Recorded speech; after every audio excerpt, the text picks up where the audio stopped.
বাংলাদেশের উপকূলীয় অঞ্চলে খাবার পানিতে লবণাক্ততার মাত্রা উদ্বেগজনক। প্রাথমিক এক গবেষণায় দেখা গেছে খুলনার কয়রায় পরীক্ষা করা পানির উৎসগুলোর অর্ধেকেরও বেশি লবণাক্ত। একই সঙ্গে এসব এলাকায় বাড়ছে হৃদরোগ সহ নানা অসংক্রামক রোগের ঝুঁকি। গবেষকদের মতে জলবায়ু পরিবর্তনের প্রভাব মোকাবেলার পাশাপাশি নিরাপদ পানির নিশ্চয়তা ও অসংক্রামক রোগ নিয়ন্ত্রণে সমন্বিত উদ্যোগ প্রয়োজন। উপকূলীয় মানুষের জীবনযাত্রায় জলবায়ু পরিবর্তনের প্রভাব কতটা গভীর তারই একটি চিত্র উঠে এসেছে নতুন এক গবেষণায়।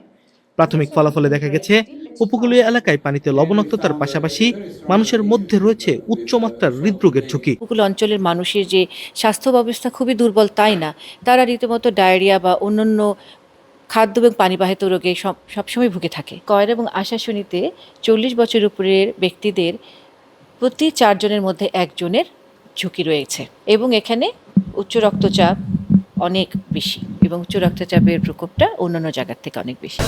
ব্রেকিং নিউজ, এটা লেখো সার্কেল।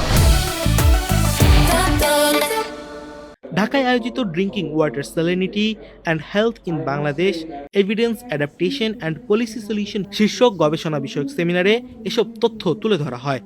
আইসিডিডিআরবি এবং ইম্পেরিয়াল কলেজ লন্ডনের সহযোগিতায় আয়োজিত এই অনুষ্ঠানে গবেষণার প্রাথমিক ফলাফল উপস্থাপন করেন আইসিডিডিআরবির জ্যেষ্ঠ বিজ্ঞানী ডক্টর আলিয়া নাহিদ। মানুষ সহজভাবে যেন এই পানিকে লবণাক্ততা মুক্ত করে সেই পানিকে পানীয় পানির যোগ্য করে তোলার জন্য একটা বিশেষ পদ্ধতি আমরা তৈরি করেছি বাংলাদেশের। আবার পানিতে লবণাক্ততা বা সুপেয় পানি বাংলাদেশে ডিস্ট্রিবিউশন করার কথা যদি বলি, সেটা করছেন আবার department of public health engineering. তো এই সবকটি ইনস্টিটিউশন বা মিনিস্ট্রির মধ্যে একটা সমন্বয় তৈরি করার একটা বড় উদ্দেশ্য ছিল আমাদের এই সেমিনারটা।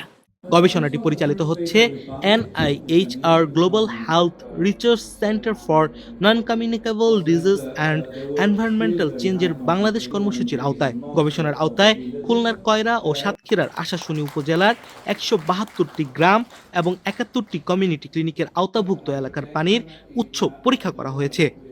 As we've heard today, a doctor can monitor blood pressure. গবেষকদের প্রাথমিক পর্যবেক্ষণে কয়রায় পরীক্ষা করা খাবার পানির উৎসগুলোর অর্ধেকেরও বেশি লবণাক্ত পাওয়া গেছে। একই দিকে পানির অতিরিক্ত লবণাক্ততার সঙ্গে উচ্চ রক্তচাপ ও হৃদরোগের ঝুঁকির সম্পর্ক নিয়েও গুরুত্ব দিয়ে দেখা হচ্ছে। That were conducted to investigate the impact of reducing salt in diet. গবেষকদের মতে উপকূলীয় মানুষের স্বাস্থ্য ঝুঁকি মোকাবেলায় শুধু চিকিৎসা ব্যবস্থার উপর নির্ভর করলে হবে না। নিরাপদ ও সুপেয় পানির নিশ্চয়তা, জলবায়ু পরিবর্তনের সঙ্গে অভিযোজন এবং অসংক্রামক রোগ প্রতিরোধ, এই 3টি বিষয়কে একই সঙ্গে গুরুত্ব দিতে হবে। If you divide that number by 2, roughly you get the salt concentration in milligrams per litre. গবেষণায় পূর্ণাঙ্গ ফলাফল সামনে এলে উপকূলীয় মানুষের স্বাস্থ্য ঝুঁকি এবং লবণাক্ত পানির প্রভাব সম্পর্কে আরও বিস্তারিত তথ্য পাওয়া যাবে। বিশেষজ্ঞদের প্রত্যাশা, গবেষণার তথ্য নীতি নির্ধারণে কাজে লাগিয়ে উপকূলীয় মানুষের জন্য নিরাপদ পানির ব্যবস্থা আরও জোরদার করা প্রয়োজন। মহিউদ্দিন আহমেদ তানভীর, দৈনিক ইনকিলাব, ঢাকা।